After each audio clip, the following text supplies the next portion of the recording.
You're listening to 102.7 Chop FM, and this is ArtsTalk.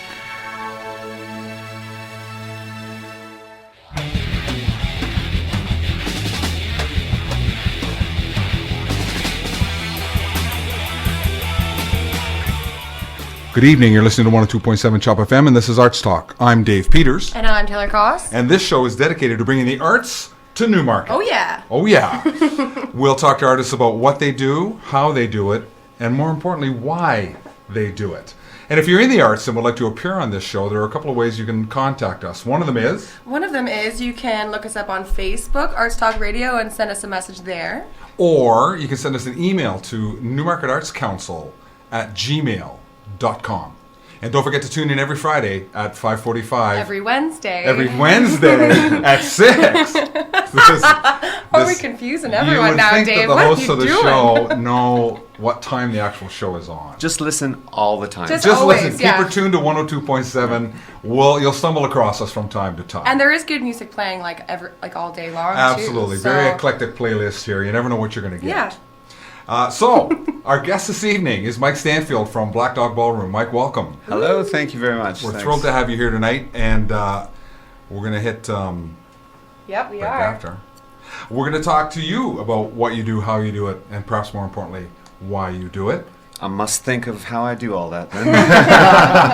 Now, you were in contact with Taylor about appearing on the show. Do you guys know each other from some musical history? We do. We go way, way back. Way back. Like this is 78, 79? Basically, yeah. You know. I don't even know how we met actually now. Just through the music scene. It's kind of a small world once you get into it. Yeah, right? it's actually, I feel that the relationship sort of took off after I asked you if you wanted to play bass. Yeah. To sub in for a trip to Montreal, and you turned us down. I didn't, okay. So, I really wanted to do it. You never forget the first turn down. Oh, I really wanted to do it, but then I watched you guys play and I'm like, man, those are some funky bass lines. I'm kind of glad I did it. I don't know if I could have done that. It turned out well because, I mean, that's how we came across Haley, and she's been with us ever since. She's a great fit into the band. I really like that. Yeah, she actually celebrates like 1 year with us next weekend. I think Oh, it is. good. Yeah. That's perfect. Isn't that nice? Do you know Haley Cairo? Is that her Caro. Caro. No, I don't. She's a Newmarket. Well, is she from Newmarket? Originally from Newmarket, and then she's a bit of a troubadour. She moves around a bit, I think. But I remember seeing her perform a few times around town, and she's very talented. But she picked up the bass for Blackdog Ballroom, and she's rocking that too. Yeah, first time she ever played. It's amazing. Yeah.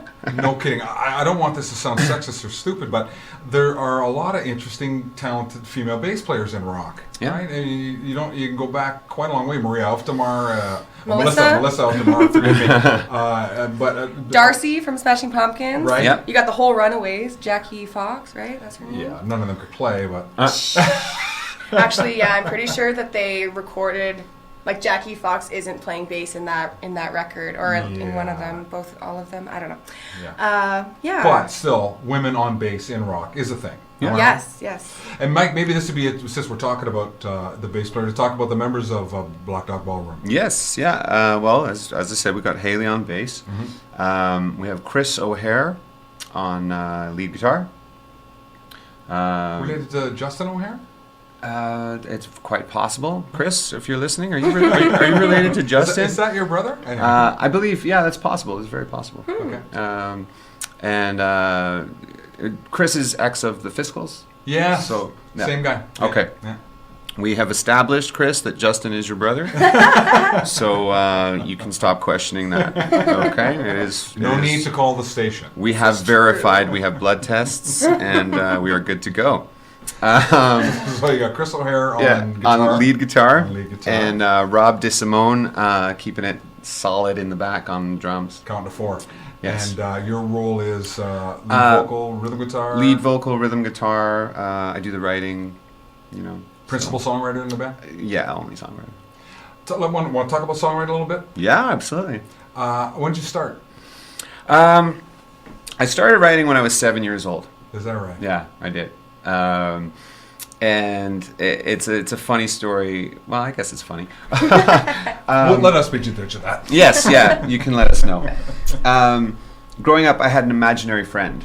All right. Named Charlie. Aww. Yeah. Now Charlie was he was a pretty intense guy. You know what I mean? Like he and I were tight. Can imagine. To the point where it started to become a little problematic for my parents. You know, we'd go out to dinner and I wouldn't eat unless they ordered for him, and you know, set a place, etc.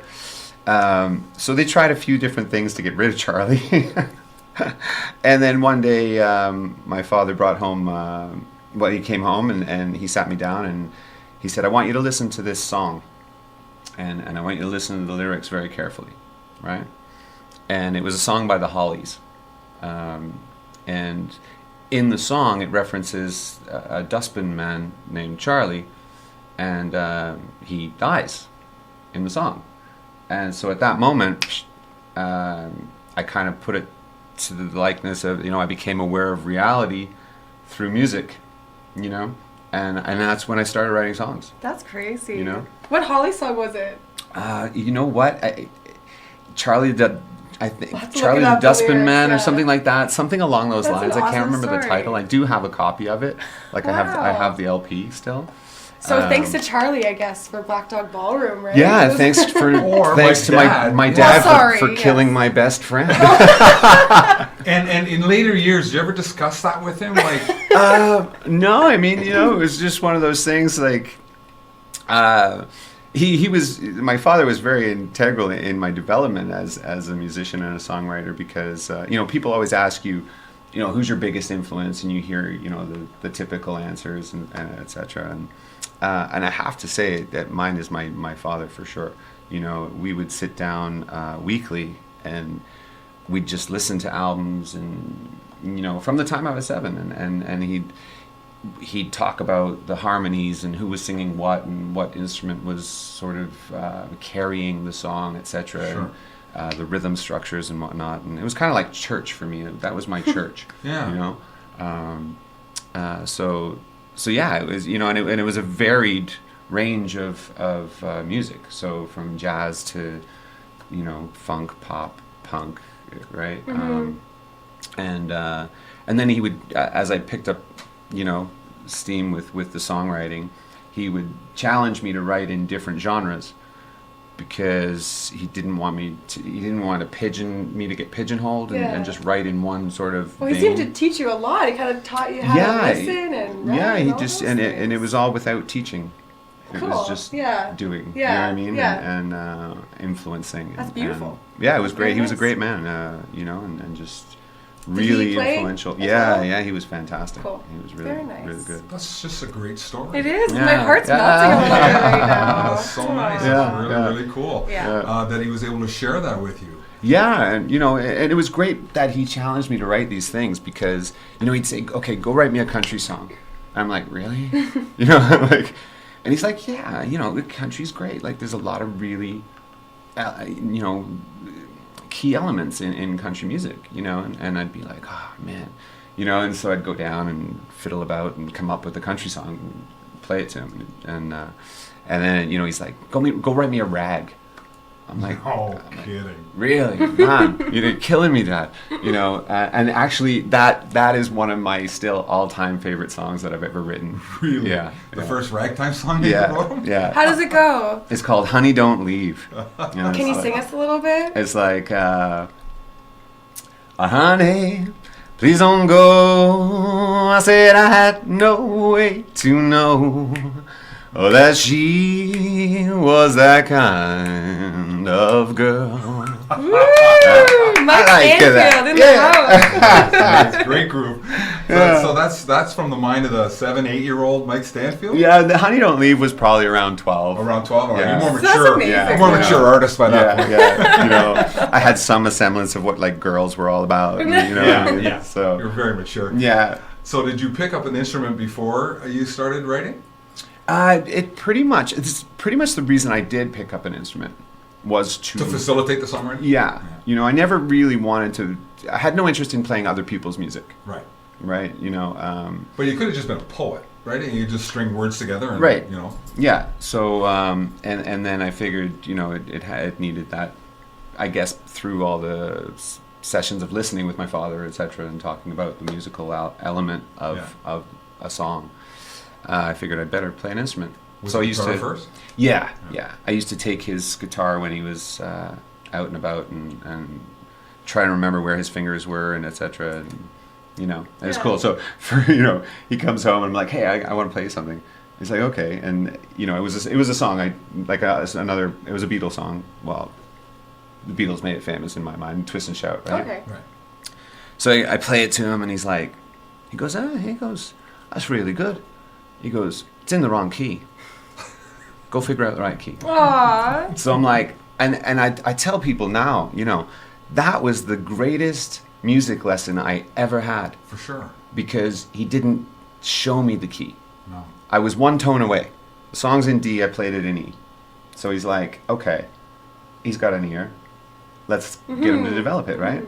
So I went back, checked it out, come back. Ha, gotcha, Dad. It's in D. Right? You know what I mean? Nice. So it was good, yeah. That's very, so smart on both sides. Yeah, you cool. were piano first, right? No, I played bass first. Was bass I didn't play first? piano until I was like 18. Well, Bass first. That's Yeah. right. That's right. That's why you're so proficient now. Oh yeah, it's so good. Basically like Geddy Lee over here. No, I'm just joking. Blackdog Ballroom wanted you. yeah, it's true. It's true. Must be good. Bass first as opposed to first base. Yeah. This is ArtsTalk. We're in conversation with Mike Stanfield of Blackdog Ballroom. So you started writing as a youth. At what point did you start inviting other musicians in? Did you go looking for members to join you or people to join you in that?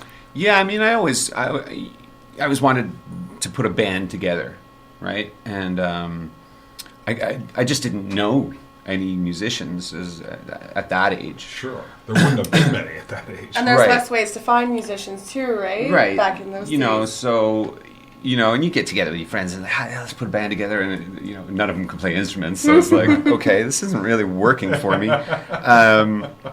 So it wasn't really until high school, I guess, that I met other musicians that had similar interests, backgrounds, etc.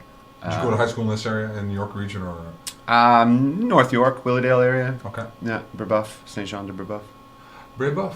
Mm-hmm. Okay. I went to George Henry, which is on Don Mills Road at 401. Yeah. Not exactly in the same circle, but Yeah. similar. Yeah. And there was an era there where the high schools were almost a touring venue for performing bands. Yeah. You're probably a little young to have been in that era. but Yeah, I wasn't. This was before the drinking age, when the drinking age, I guess, was 21 in Ontario. Okay, wow. Really? And so Wow. teenagers in bands couldn't play in bars. Oh. So when it dropped to 18 or 19, I guess I can't remember if it was 18 or 19. The bar scene took off, and the need for high schools to provide an outlet for bands that wanted to perform kind of went away. But there's quite a history of that being a circuit, almost like. Yeah. Yeah. So at Brebeuf, you're in the music class. You're meeting other kids who are interested in music. Yeah. It was. There was a guy who was in the school. He was older than I was, and he looked exactly like George Harrison. No way. And I was like, hey, do you play guitar? He's like, yeah. I go, you want to join my band? You liked it right away. He's like, yeah, sure, man. So, and that. So yeah, he was sort of the first addition of a real instrument to any kind of a semblance of a band I had. So you sit down and say, okay, I've got 32 songs. I want you to learn more. Yeah. It's pretty much the same now. Like the guys in the band and Haley now, I write at such a rate that they're like, okay, Mike, you stop now, right? We gotta catch up. Yeah, just introduce one song. Let's try to master the last one. Because I'm like playing, 5 or 6 songs that I've written this week in a rehearsal, and they're like, no. The one you started with, let's just go back to that. I'm like, well, don't you know it by now? Come on, man. Like, it's, so, yeah, They can keep up though. That's good. A little bit. They have to be You disciplined guys to do have that. lots of songs, right? yeah, there's tons, and, Yeah. there's... Do you bring them fully arranged to the band and more or less dictate how you like them played? I certainly don't dictate. I used to when I was in my youth. But that annoyed a lot of people. So, and of course, as you mature as a songwriter and as a musician and as a person, you start to realize that it's okay to be comfortable with other people's suggestions and ideas, and you don't have to sort of hold so tightly onto yours. It's hard to break prove that, yourself, though, right? Yeah, it's but I think as a young writer, it's more about proving yourself as the dominant force. Yeah. Right. Yeah. You know, this is my Little bit art. of This is ego. my vision. Yeah. So, so I'm very open to suggestions from everybody else, and I'll listen, and then I'll dismiss them all. Well, at least you listen. So. No. Generally, I come in with a fully arranged song, a finished song, and then, of course, there are things that I didn't hear or didn't see that the rest of the guys are seeing that they'll suggest, and when they work, when they make sense, and it makes the song better, the vision of the song better, of course, it's that's what it's about, right? That has to be the standard, that it has to improve the song. 100%. Yeah. You got to be ready to hear the idea. Yeah. And there's certain things that we disagree on at the end of the day, and that's when I'd sort of say, yeah, okay, this is the vision I have, and you will understand it eventually. So and some of those ideas have worked out. Like the first song you're actually gonna play,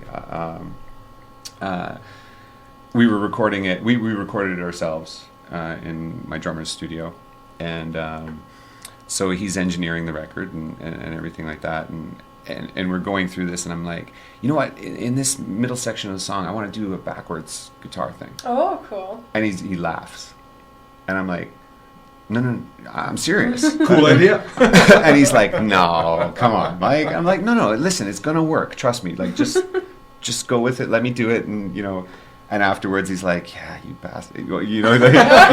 Excuse me.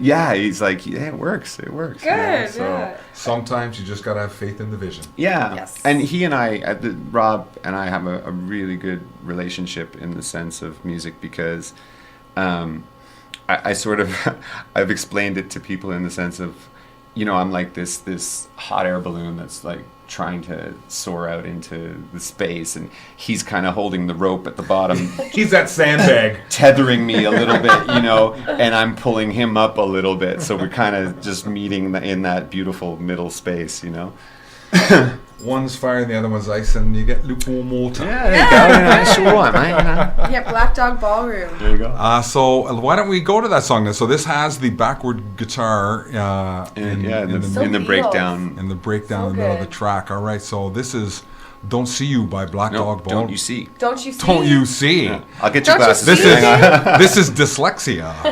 This is "Don't You See" by Blackdog Ballroom on 102.7 Chop FM.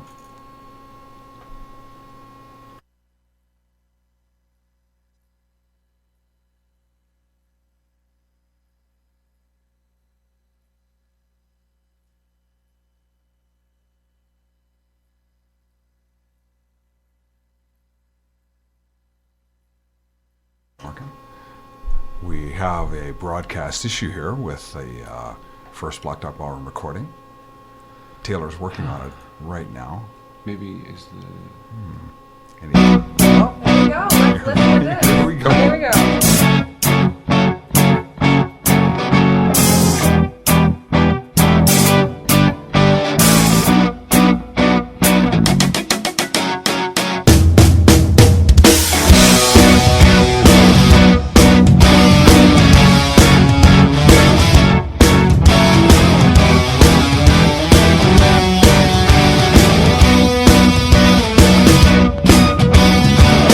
Don't you see what you are headed for? Whoa. When you keep on marching through that door, and everything you've ever trust been denied, so you come to rely upon Christ and denials of truth.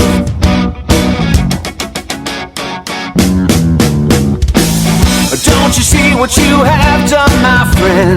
Whoa. There's no reason for you to pretend, cause the truth that you be takes you obviously to a place you can be where you feel you have nothing to prove. I can see it in your eyes. I need to feel, come alive.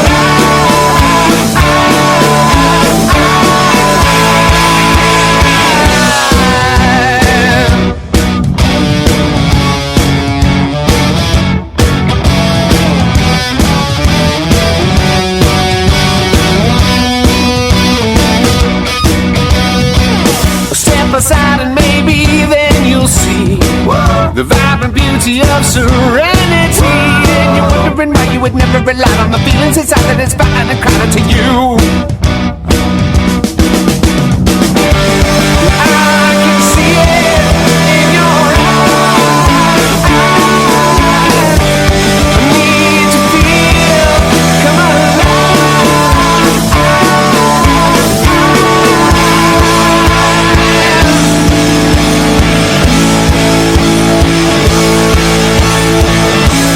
There's no time for sorries now. There's no time for sorries now. There's no time for sorries. There's no time.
Don't You See by Blackdog Ballroom on 102.7 Chop FM. This is ArtsTalk. I'm Taylor Koss. I'm Dave Peters. And we are in conversation with Mike Stanfield from Blackdog Ballroom. Mike, were there more than one vocal on that tune? Yes, yeah. Other members of the band, or was that you double tracking your own voice? No, at the time it was recorded, there were different members in the band. How long ago was that? This song would have been recorded 2 or 3 years ago, easily. This was one of the first recorded for the album, and the album took it was a labor of love. Meaning it took forever? Yes, yeah, it really did. But we're pleased with the response of it and the result of it and everything like that. But yeah, no, that's Mike Spriggs and Bob Crane, who I grew up singing with, like, you know, from that first band in high school. And, really? And so our voices just kind of like grew together. Really good. So they just knew the spaces and everything like that. So yeah, terrific sounding harmony. It does sound awesome. Thank you. It sounds really good. Yeah. Your new band does it really good too, though. I've seen it with other people, and yeah, it's sounds certainly fantastic. Certainly coming along. It's harmonies are a different animal. You know, it's a very difficult thing to do, and you can be a really good lead singer, and still harmonies can just absolutely be a big challenge. It's well, hard. like the guy, Mike Spriggs is the guy I said looked like George Harrison when I met him. Oh, cool. And the interesting thing about him is he just thinks in harmony.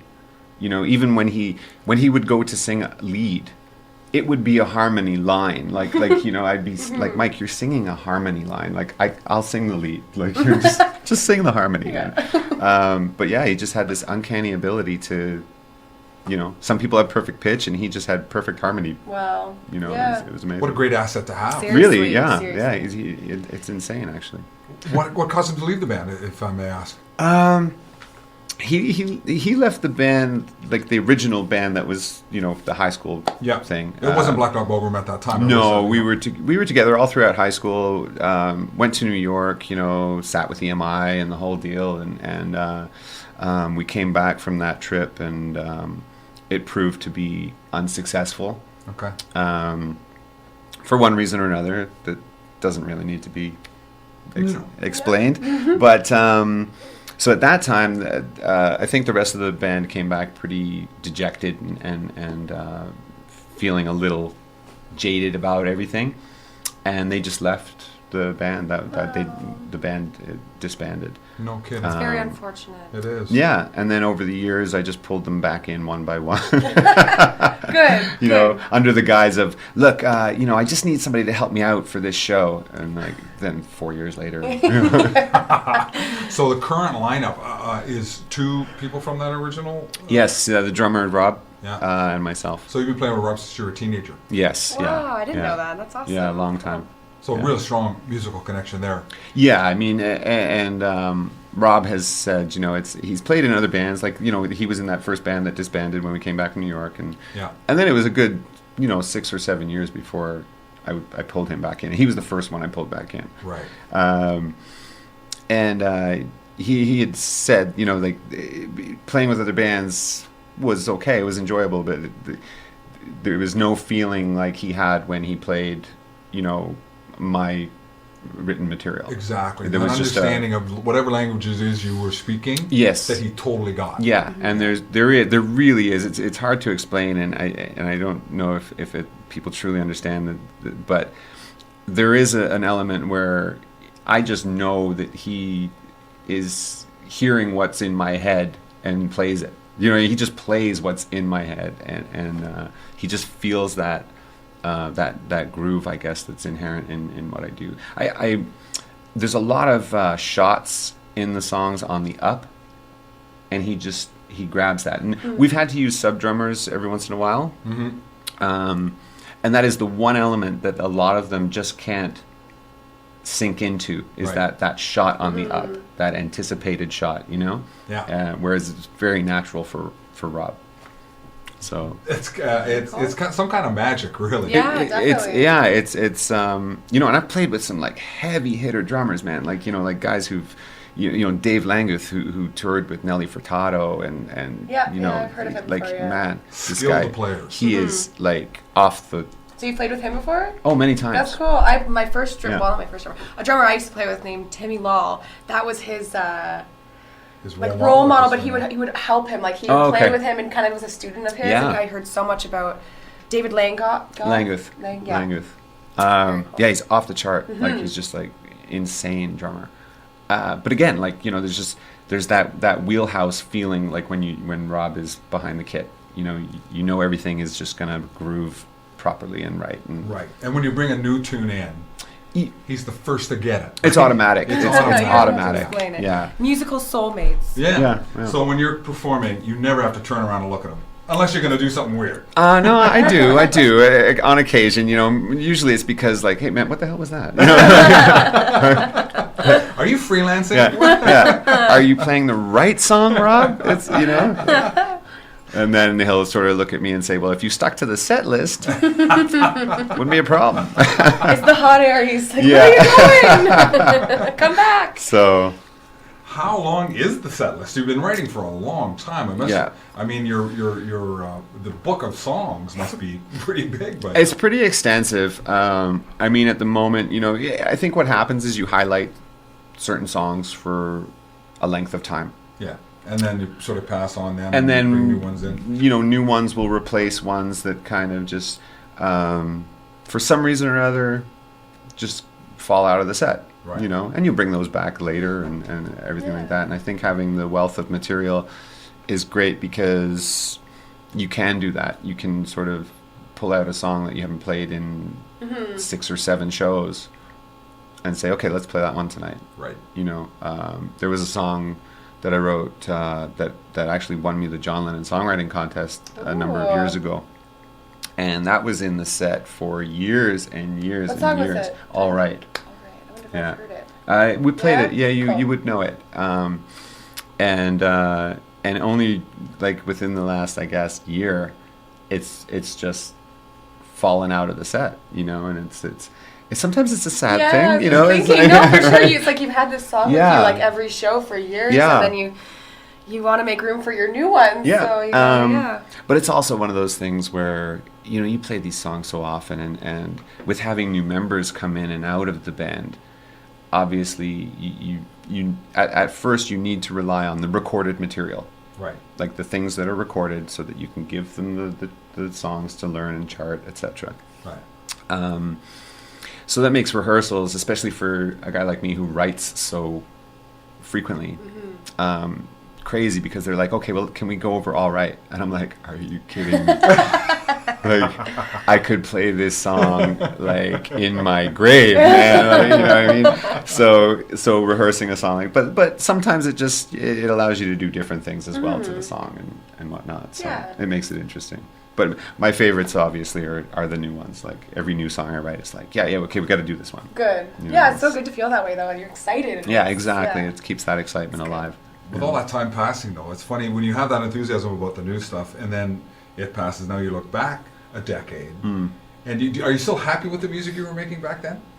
Yeah, you know, it's different. It's but I look back sometimes through the back catalog, you know, and I think, wow, like that's pretty next level, man. Like that's a really good song, and you know, you go through different stages as a writer, and so the things that I might look back on and think, yeah, that's really good, but it wouldn't fit in Blackdog Ballroom. Right. You know, Stylistically, yes. Yeah. You know, we've talked to some people who are a little embarrassed about some of the early stuff they did, or maybe it's a case they're better now. Everyone grows as a writer, sure right? You do, right? But your musicianship gets better, your songwriting gets better, you learn things. Yeah. So sometimes some people can be a little less enthusiastic about the earlier work that they did. Yeah, no, I stand by my material. We heard the Ragtime song from like the age of 12, and that sounded pretty impressive. Yeah, you know. I think he's got a. I'll play the song for you later. Oh, man. good. I'll play the song. Mike's got his later, guitar over know? here, so we're ready. No, there's some. I mean, obviously, there's some stuff you look back on and you think, yeah, that's pretty, you know, pretty amateurish. Thank you very much. You're welcome. I'm on. That was a test, and he passed with flying colors. We have not been drinking.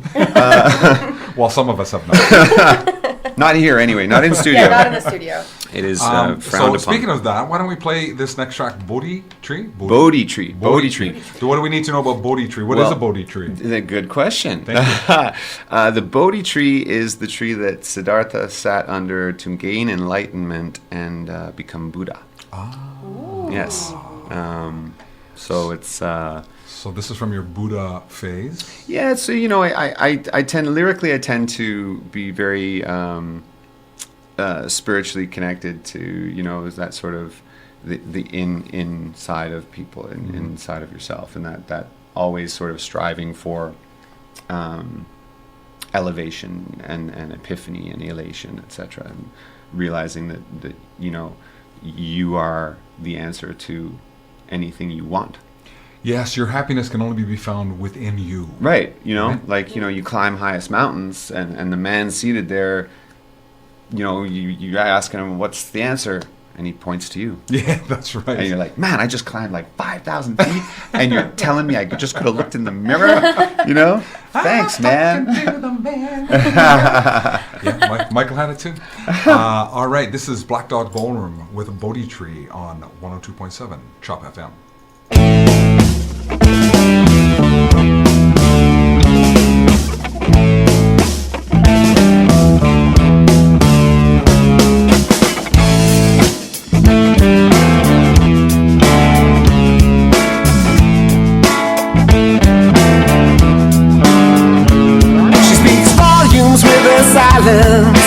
Underneath the Bodhi tree, sat there seeking guidance, enlightenment and peace. She know not what she thinking, she know not what she do. Maybe I'll come along with her and sit there just with you. All I know, what you're waiting for, and I said I do.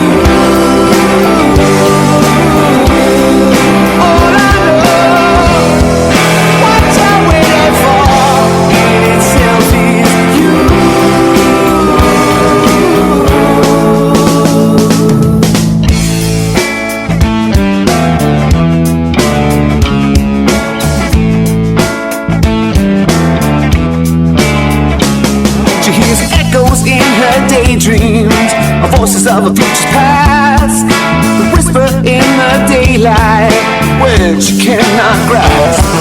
She's working for an answer, she's searching for a way.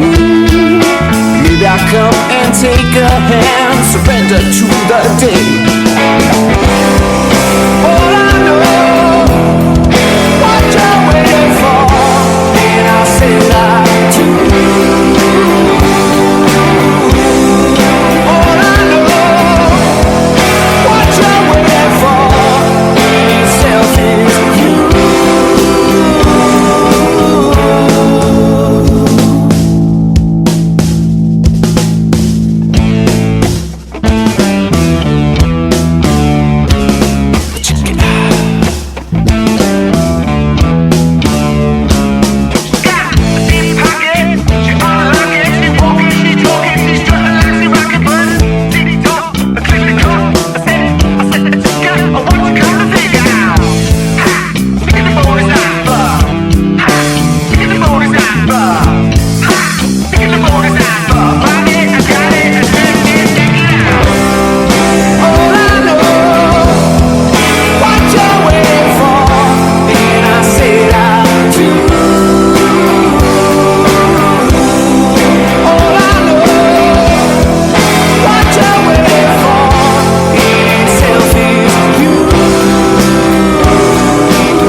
With her silence underneath the Bodhi tree, sat there seeking guidance, enlightenment and peace. She know not what she thinking, she know not what she do.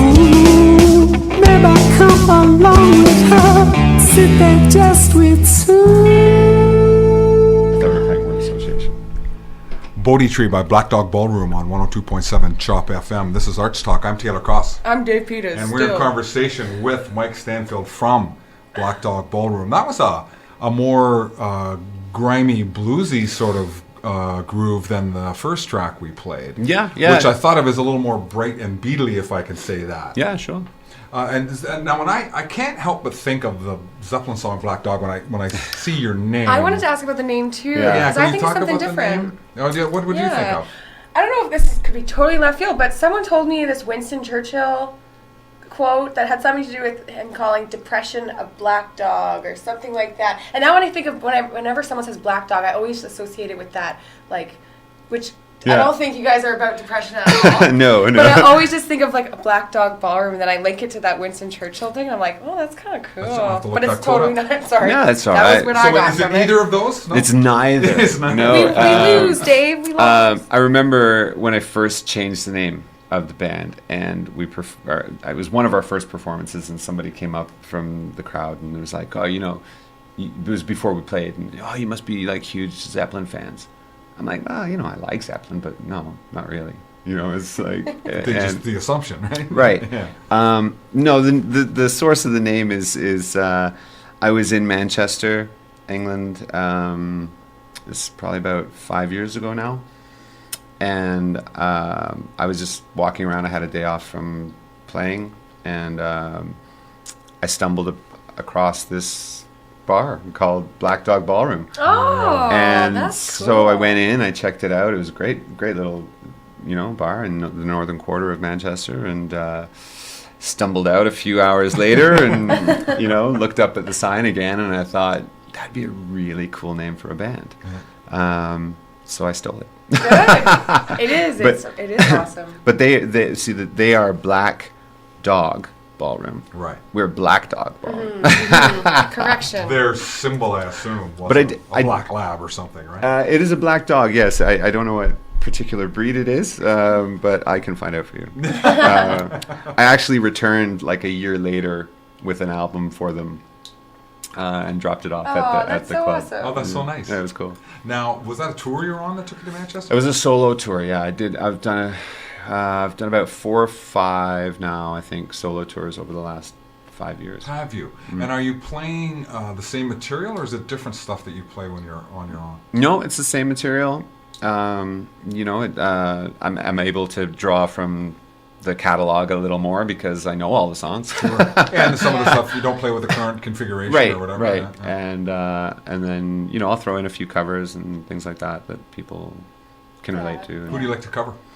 I like to cover things like the Kinks, the Jam, David Bowie for sure. He does a really good David Bowie. Thank you. Yeah. And like that really Brit-centric kind of. Sure. I just don't. It's interesting that the 3 artists that you mentioned, I don't really think of those as something a singer-songwriter might play just with voice and guitar. Yeah. See, this is the thing. I mean, a number of people have said that my solo performances are pretty insane. Because I'm not your ripper guitar player. Like I'm not a lead guitar player. I'm a groove player. Okay. Right, but if you ask me to sit down and solo for you, it's not my. It's just not my thing. That's the thing. It's It's not your thing. Yeah, it's a different skill set. Right? You're very lively. You're like you're an entertainer, and you're very. That's what I think, and that in itself is like, it's as comparable to a guitar solo, or it's harder to do. Yeah, I because, think. Yeah, it's a necessary element. It's an important element. I think what translates well me on my own is my rhythmic attack. Like I said, I'm not a lead player, but I'm a damn fine rhythm player. You know what I mean? Like I will pat myself on the back for that. Like that is that's my strength as a guitar player is rhythm and playing with the rhythms and playing grooves off of those rhythms. That's where it sort of takes it away from that campfire singer-songwriter style of playing. That is not me for sure. Yeah. To get to a higher level of rhythm guitar. Yeah, I'd add a little percussive element in the strum and etc. So we'll get you to break out your guitar while we play another one. But what are you going to play for us live? Are you going to play a Kinks song? Oh, wow. I don't know. I'd have to think about that. I don't know any of the words to anything. I fake them all. I make them up, man. That's another important skill. We'll give it some thought. All right. Now, time is running out here, so we want to get another song. Now, On a Good Day, is there anything we need to know about this song, Mike? Yeah. It's fantastic. No. Just fantastic. This is the new single. Off the album. This is the album's called "This Is Blackdog Ballroom." You can find it on iTunes and Spotify. Stream it, share it, do anything you want with it. And then we just finished filming a video for this. Terrific. Which I've been told I'll be able to see this weekend and finalize and get it out to the masses next week. Awesome. Wonderful. Yeah. So make sure you follow Blackdog Ballroom so you can Yes. see this new up-and-coming music video Sounds very exciting indeed. very Yeah. soon. So the first single called On a Good Day, Blackdog Ballroom on 102.7 Chop FM. 1, 2, 3, 4.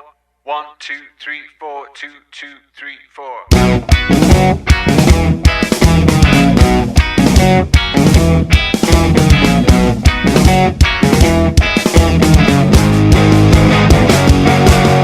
You know the smiles on the face of the look and brings you to a familiar place. The moments lying in the grass beneath the dreaming sky.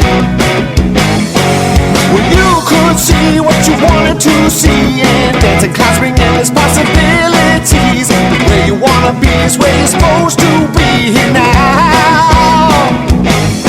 On a good day, nothing's gonna stop you on a good day. The world unfolds around you on a good day. No one's ever gonna bring you down, down, down, down.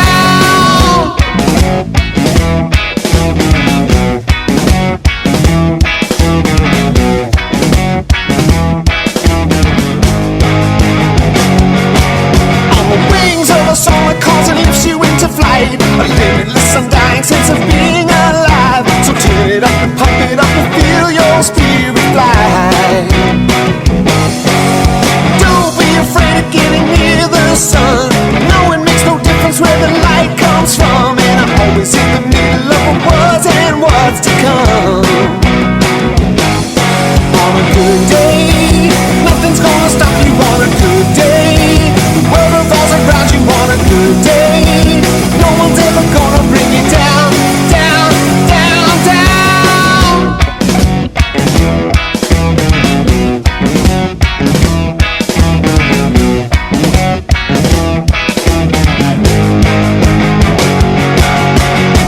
So you see yourself in the reflections all around, around.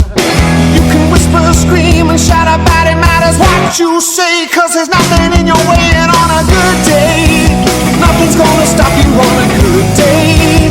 World revolves around you on a good day. No one's ever gonna bring you down, down, down, down.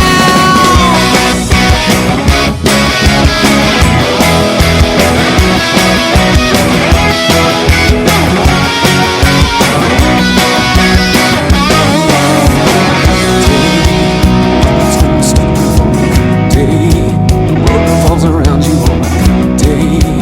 No one's ever gonna bring you down, down, down, down on a good day. Nothing's gonna stop you on a good day. The world revolves around you on a good day. No one's ever gonna bring you down, down, down, down on a good day. Yeah, on a good day. Yeah, on a good day.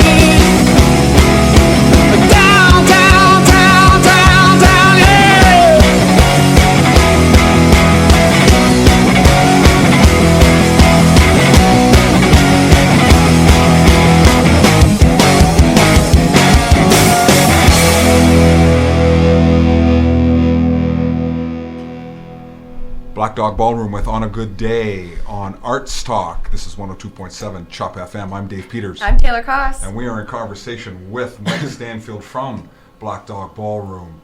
So that was the first single. People can find that on the interweb. They can. At iTunes.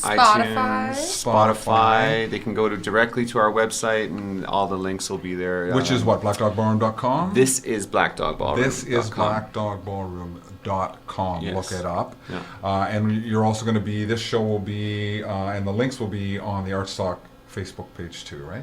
Is that right? Yes, I posted some of your guys' links on our Facebook page, Nice. So yeah, check it out. And we have many followers now, don't we? Oh yeah, we got tons. Yeah. Just tons. It's awesome. It's Yeah, all that's about the good. followers. We have tens and tens and tens of people. Yeah, tons of them. So you're tuned, you're ready? I'm tuned. Yeah, I'm as tuned as it's going to be. Right. You don't care all that much about Close enough for rock and roll is what I was always told, you know. And so, what have you decided you're gonna play for us? I'm gonna do actually. So the song you just heard, "On a Good Day," it's the second single from the album. Yeah. So this was the first single, and as we were saying before, I spent a lot of time in England over the last 5 years, and I was in a pub, as you do in England, and there was this old fella sitting just a couple of seats down, and he'd break into this 20-second spot of like this old wartime song, and then he'd stop, have a sup of his pint, and this went on for about an hour, to the point where at the end of the hour we were singing the same 20 seconds with him, and so I asked the owner, I was like, what's with the guy there, and he's like, it's Alzheimer's Eric. So he goes, yeah, we take care of him, he comes in, if he's wandering around in the street, we bring him in, and etc. and stuff like that. So I got to talking to him, and then I just thought, this song sort of was about all my travels and the things I feel and the people, the character of the country, what it means to me and everything like that. So it's called Down the Spinney, which is the name of the pub, the Spinney. Okay. And when you're in England, you go, down the Spinney. Then that's right. Then down the Spinney. Yeah, that's it. So down the Spinney.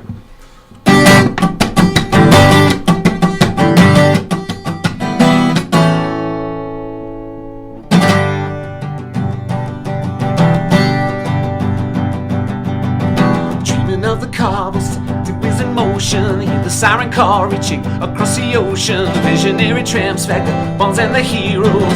Poets came sentimental sing-songs, pounds of jubilation, riotous and headstrong, voluntary preachers and street-level rebels, prophets marching to truth. To the station, gotta catch a train, getting caught inside the pouring rain, taking cover till it stops again, and up the number 3 back to Alberley Lane. Hey, your Pat, it's good to see you, mate. How's your daddy coming around today? Down the spinney, you can hear him saying, Eric's trying to figure what his name is. Say I don't wanna, say I don't wanna, say what you wanna, what you think about me now. Say I don't wanna, say I don't wanna, say what you wanna, what you think about me, or what you think about me now.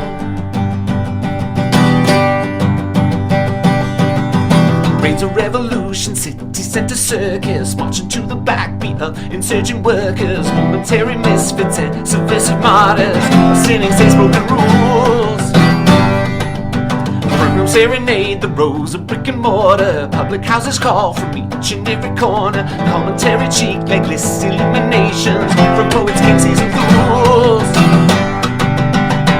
To the station, gotta catch a train, getting caught inside the pouring rain, taking cover till it stops again, and up the number 3 back to Alberley Lane. Hey, you're back, it's good to see you, mate. How's your daddy coming around today?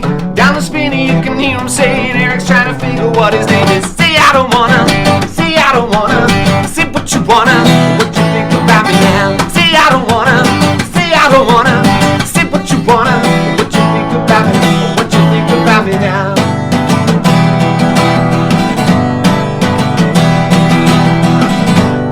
I steal my fortune, but you see I give it all away for you. Oh, I steal my fortune too. Don't you know I steal my fortune, but you see I give it all away for you. Oh, I steal my fortune too.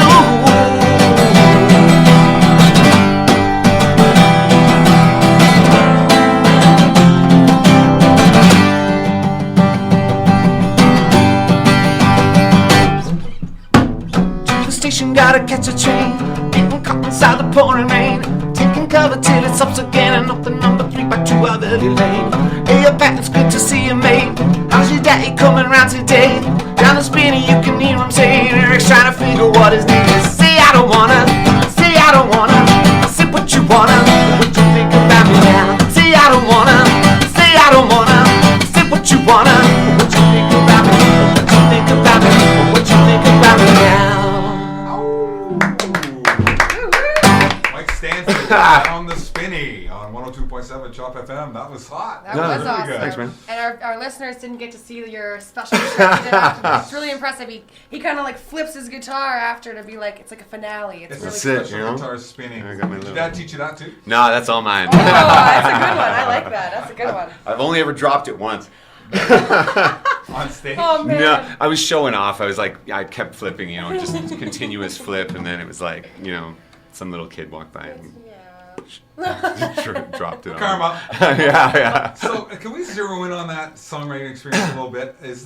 Are you like writing down ideas and lyrics so you're in this pub and you're just kind of absorbing this and you think, oh, Alzheimer's Eric, that's interesting and cool, and you're talking to him and he appears in the song. Yeah. Are you That's jotting actually down cool. ideas? You got a pad with you at all times? No, it's kind of like always just kind of cycling around in my head. Like it's you know what, I've explained my songwriting abilities in this way. It's like I take a little walk in my head, right? I kind of climb up into my head, and there's all these rooms there, and I'll just open a door, and there's this guy in there, and he's like, "Here you go, Mike. Here's a song." Right? Thanks, mate. Yeah, that's all right, man. Thanks for that. Yeah, it's like you're not getting any of the royalties, but thank you very much. So that's really what it is like. I mean, like that song is, as you heard it, it's pretty much what came out when I sat down. Really? Yeah. And what makes you decide to have an up-tempo rhythm like that, as opposed you could have easily done it as a ballad or as a reggae groove? Or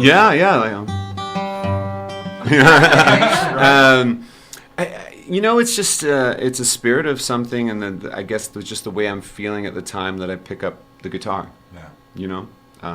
So whatever energy is within me, transfers and translates through the instrument. Mm-hmm. You know, it's an extension of. It's at that point, really the instrument just becomes an extension of your own physical being, right?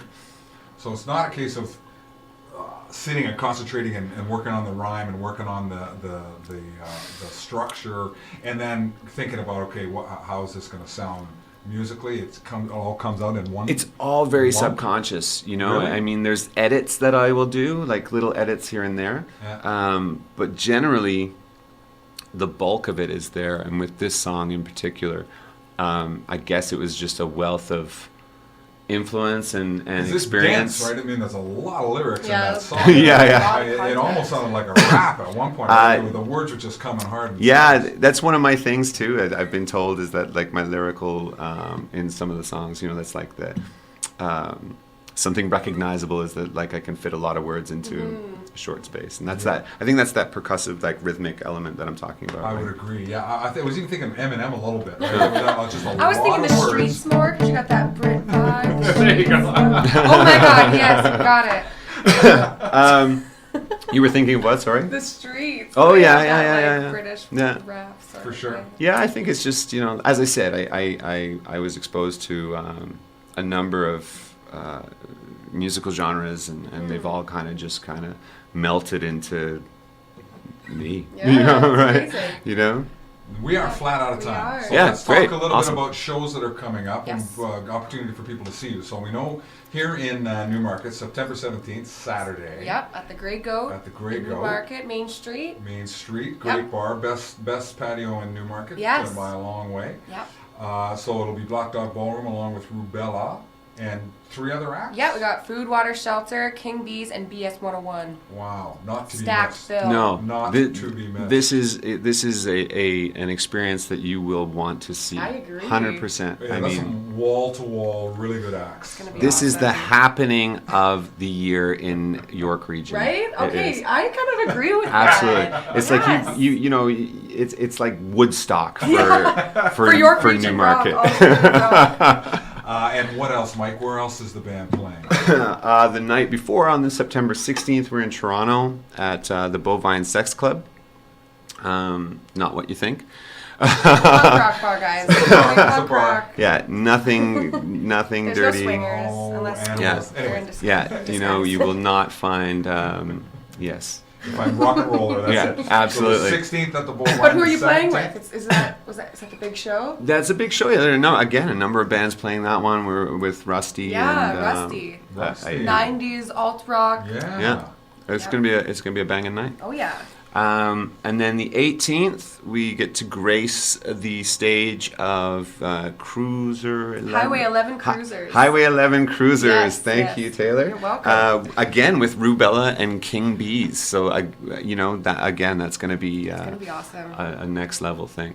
Fantastic. And that's an outdoor event. Lots of classic Vintage cars. At galore. the East Gwillimbury GO Station. Yes. Yes. Yeah. Thank you, Dave. And Thanks for so that. it serves its purpose. If you need to go anywhere after the show, you're right there. You're right yes, there. yes. Perfect. You know what I mean? It runs from about 12 noon to 5. So if you're looking for some Sunday adventure, Very exciting. Is that a rain or got it. shine? well, I would assume so, but we'll see. I'll be there, rain or shine. Okay, okay. I play You're a a piano and I'll get electrocuted, but other Nothing than- stops us. You, sir, are a professional. We didn't get through everything that you brought today, but we're going to go out with Sounds Like Now. This is also from the latest... It is. This kicks off the album. It does. Yeah. And is this a Wonderful. set starter as well? Is this It one- is actually, yes. And we have a very special way that we introduce the band. Can we hear that? We can. It's like, this ain't no symphony. This is a rock and roll epiphany. This is Blackdog Ballroom. Oh. There you go. All right. Mike, it's been a real pleasure having you on here. It's been brilliant. Thank you very much. Yeah. It's just terrific stuff, and you're very passionate and articulate about what you do. It's just a real pleasure talking. Cheers. It was a pleasure. Thank you very much. Don't forget to tune in next week.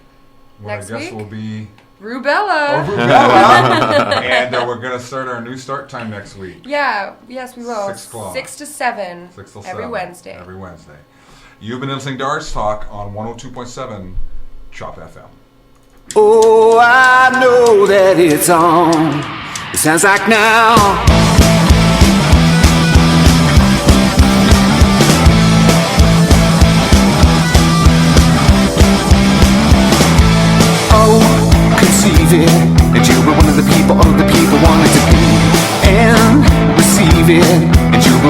people, all of the people wanted to see.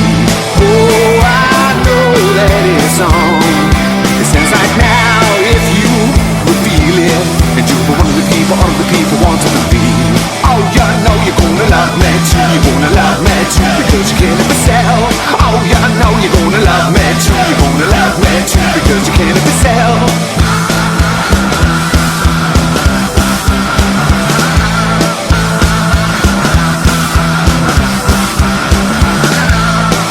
Like it, comment, hype, but you be one of the people, all of the people chanting the seed. And you know when you subscribe, I said everybody follows the stream. Oh, I know that it's on. Sounds like now 213 seconds is all it takes for one of the people, all of the people living the dream. Oh, you know you're gonna love me too, you're gonna love me too, because you can't help yourself. Oh, you know you're gonna love me too, you're gonna love me too, because you can't help yourself.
Because you can't help yourself.